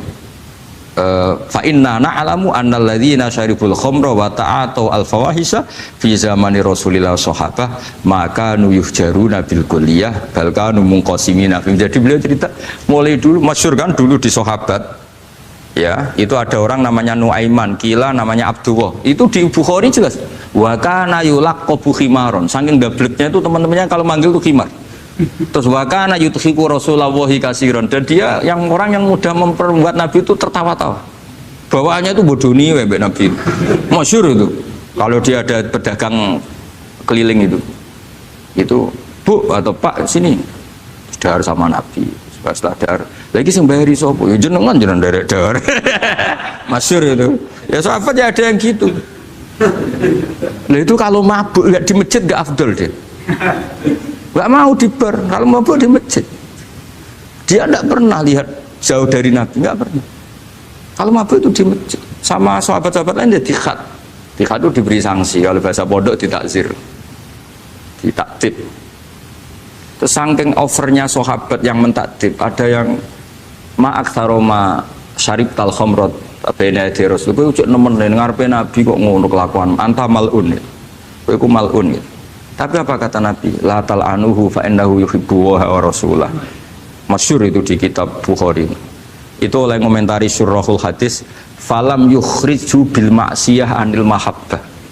Ternyata ketika orang ini maksiat, Nabi masih mensifati punya, karena dia tidak mau jauh dari Nabi.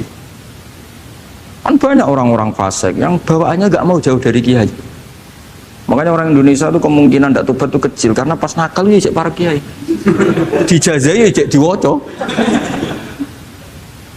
Jadi misalnya nyon saya bar delok maksiat entek 1 juta, orang masjid ya isek nyumbang. Cuma kok mau saya ketahui isek orang ngimbang gitu loh. Tapi buahnya. Jadi akhirnya ya orang ini orang baik. Jadi makanya ini pentingnya ngaji Quran. Saya mohon lah, ini BG, ini BSG. Setidaknya kamu lihat didikte Quran lah pikiran kita. Mulai dulu itu Allah sudah membayangkan, dan itu pasti terjadi. Ada kelompok sing wa akharuna atarafu bidzunub. Sementing i'tarafu bidzunubihim. Falam yuharrim halalan wala yuhallilu haraman. Sementing itu kaidah di fikih itu. Kamu jangan pernah menghalalkan yang haram, jangan pernah juga mengharamkan yang sudah. Kalau salah i'tarafu bidzunubihim. Makanya di antara aturan istighfar gimana? Kita Rabbana dzulamna anfusana, itu aturan istighfar. Kamu merasa salah dulu. Misalnya saya jadi pegawai negeri, misalnya saya Pak Zarkasi ini di Kemenak.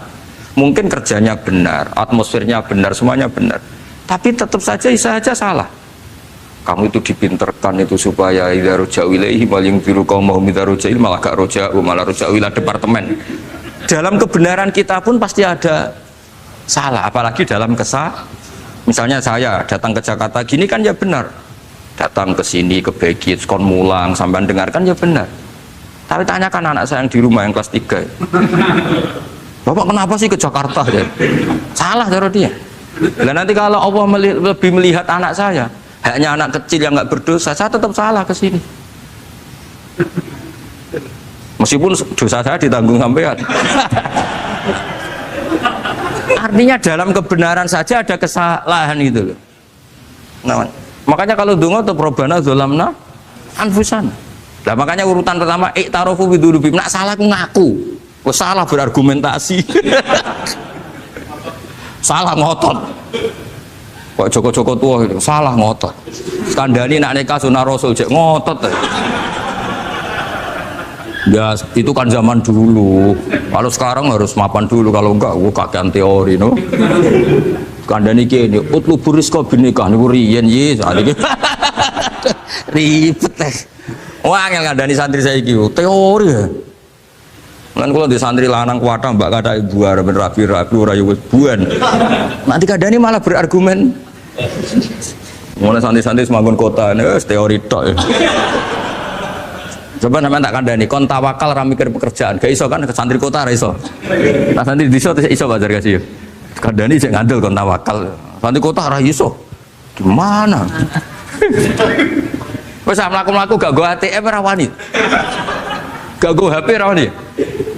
2 kilo lupa ninggal ketika milih kembali. Coba kalau ada apa-apa gimana ini? Padahal dulu berhari-hari gak bawa HP. Jadi, nah makanya wa akharuna itu nomor 1 ukurannya i'tarafu. Karena kelakuannya biye, jenis ini kelakuannya kholatu amalan sholihah wa akhara konser ya kok ngarep, kok ono selawatan ya kok. Wah. Ono artis wayu delok dosokan, ono kiai melok dosokan salaman. Jadi malaikat iki penggemar sapa ya? Ini penggemar artis, penggemar kiai. Ya sama-sama hero. Kepen roh artis yo wani dosokan, kepen roh kiai yo wani. Nah terusannya aja tapi itu menggembirakan tapi asallahu. Jadi ya muga-muga pangeran nyepura, tapi kelasnya ya muga-muga. Kelakuan ngene itu tidak bisa dipastikan. Kelasnya ya muga. Beda kalau haladul walati jaratun tunjikum min adzabin apa? Alim itu untuk minuna bila harus batu jadi namanya Mbak Malim terus. Nah itu makomnya langsung yaghfir lakum. Warna wes itu kelas tinggi itu mesti langsung yaghfir. Nah sing kelas ngene ya asa. Asa itu sampai lah. Sekali aja langsung mesti nek kok ayate asa kok. Asa yang menawa-menawa. Menawa-menawa. Lah itu banyak kepentingan. Tapi yang jelas itu asa ya, semoga ya tadi ngomongin apa aja.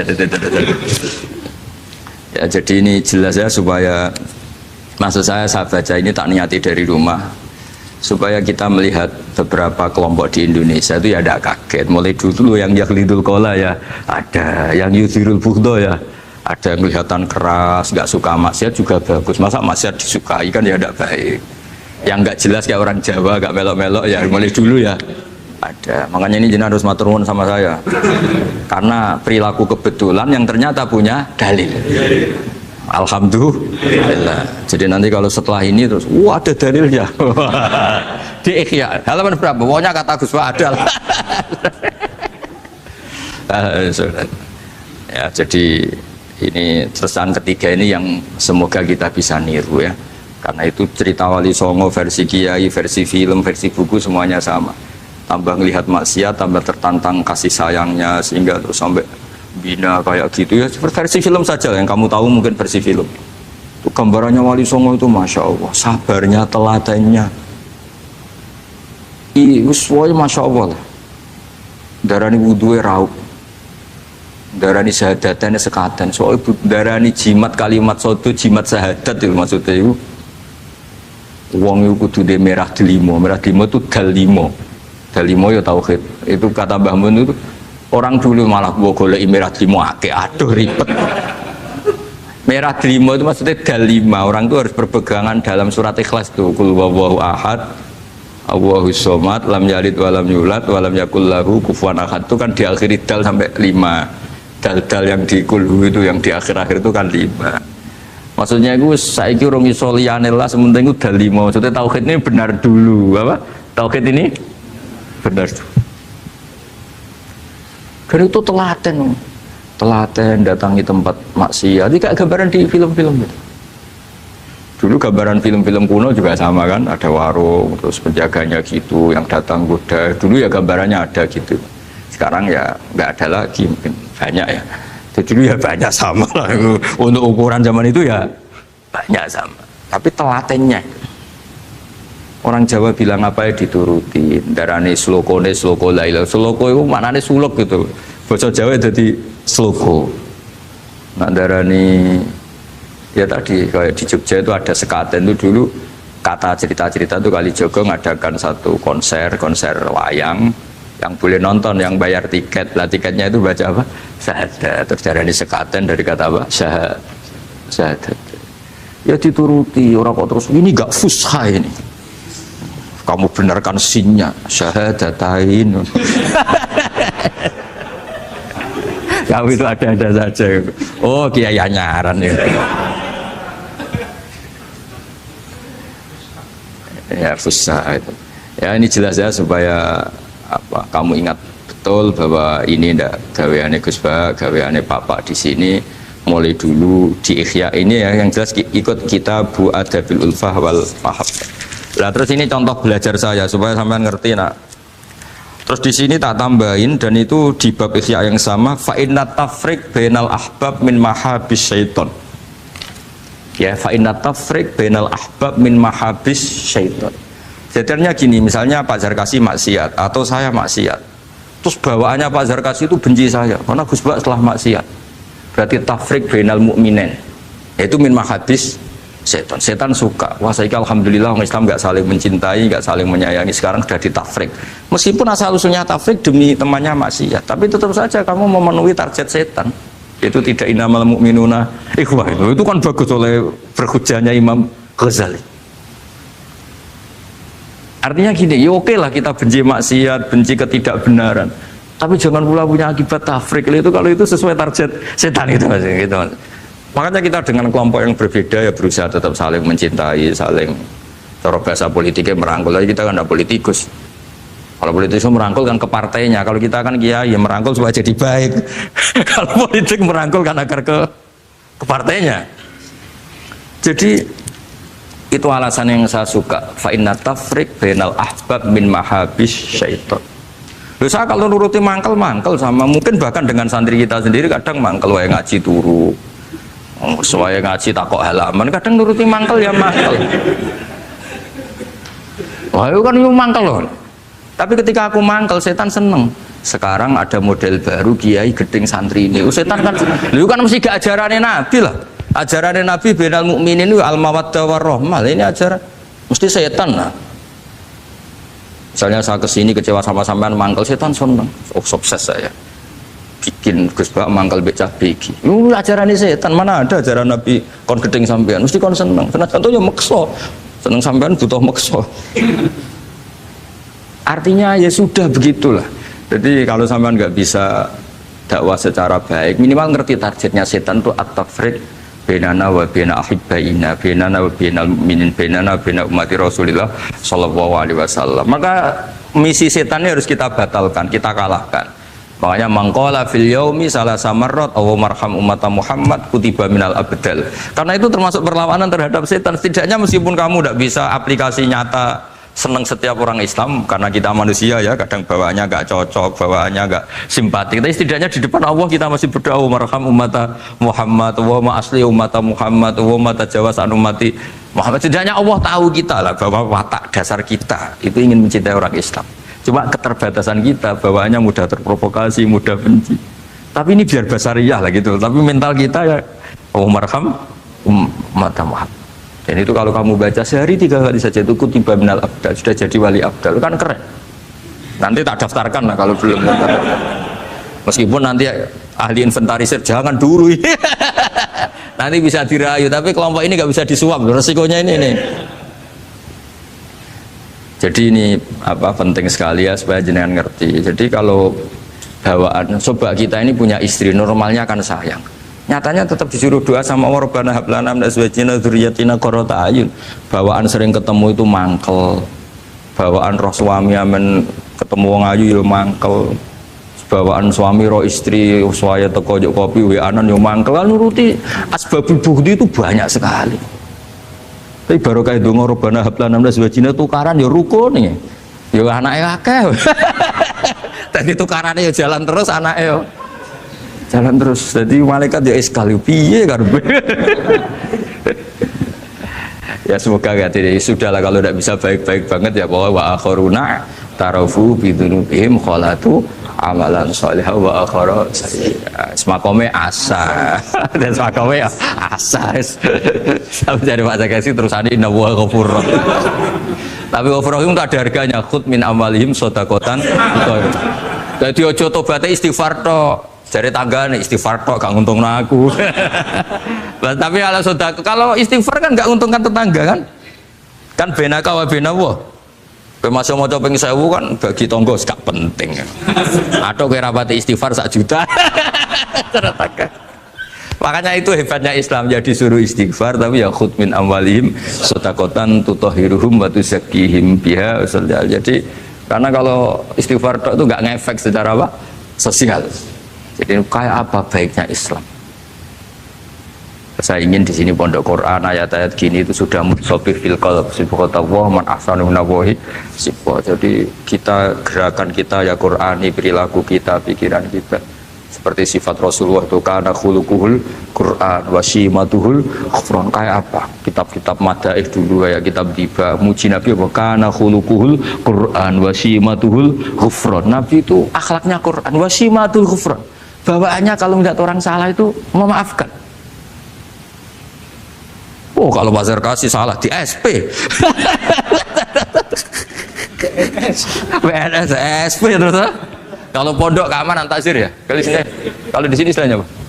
Apa kalau di Gontor apa? Kalau orang salah diberi ikop. Wah, keras lagi.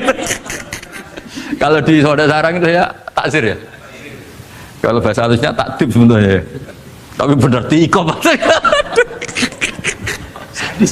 Sadis.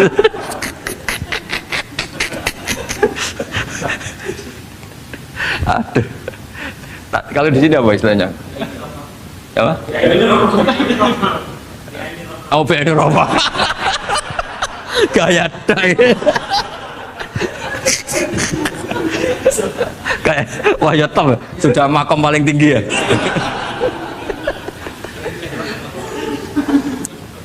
Ya tolong itu diajarkan ke teman-teman ya yang tadi.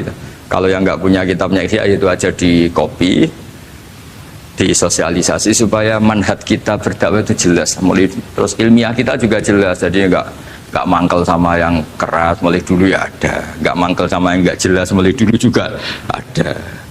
Terus yang BNI Rahmah juga ada. Kamu tinggal milih partai mana aja. Kalau watak dasar kamu sudah temperamental, wah ini yang pas. Tapi kalau watak kamu dari dulu gak jelas, ini aja yang yuk Ridwan. Ya, tapi apapun itu kan ada ilmiahnya Pak Sarkasi ya, butuh kita ini ada ilmiah.